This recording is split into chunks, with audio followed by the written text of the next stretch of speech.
And nothing scientific about this, but there is a very uncanny correlation between efforts to build the world's tallest building and financial crisis. In New York, in the late 1920s, in New York again, in Chicago in the 1970s, in Southeast Asia, Malaysia in 1997, in Dubai a decade later, and if you believe in the Bible, the biblical Tower of Babel long ago.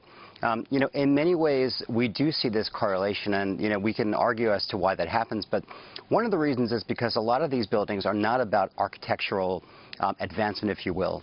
They're about kind of one-upmanship. It's about countries, developing nations, trying to put themselves on the map, trying to show the world that we've arrived. And a lot of these buildings are more about excess credit creation and more about hubris than they are utility.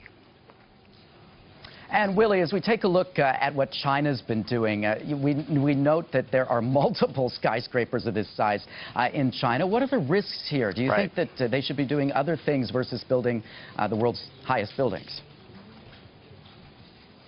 Well, certainly. I mean, there's a variety of infrastructure that's needed. There's a lot of efforts in China, of course, to move economic activity away from the eastern, the coastal cities. And, certainly we do need more infrastructure building around the country. But this project in Changsha is particularly fascinating because not only is it going to be the world's tallest building, but it's going to go up in about 90 days, which is pretty amazing. And in fact, it's raised a lot of red flags for architects around the world who believe that this building is just going up too quickly. And in many ways, it's a fascinating metaphor on so many levels for the Chinese economy, an economy that tends to be more about speed than safety.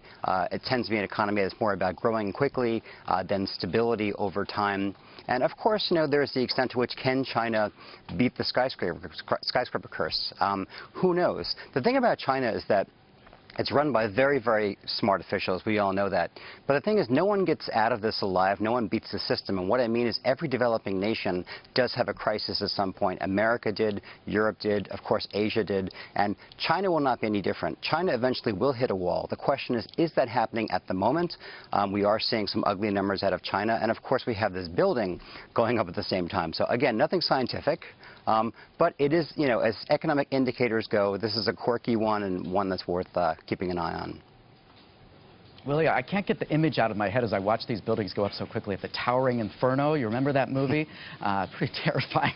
Anyway, let's hope that doesn't happen. Final question for you, Willie. Japan's economy, it's been doing well. The markets have been performing well. So why doesn't Tokyo have the tallest skyscraper in the world?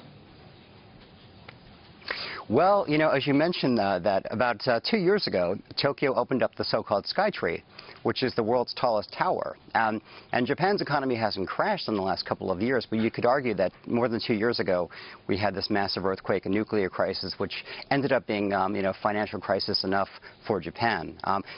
Prime Minister Abe is just recently won the upper house election in his party, and so he's rolling up his sleeves to work on the economy.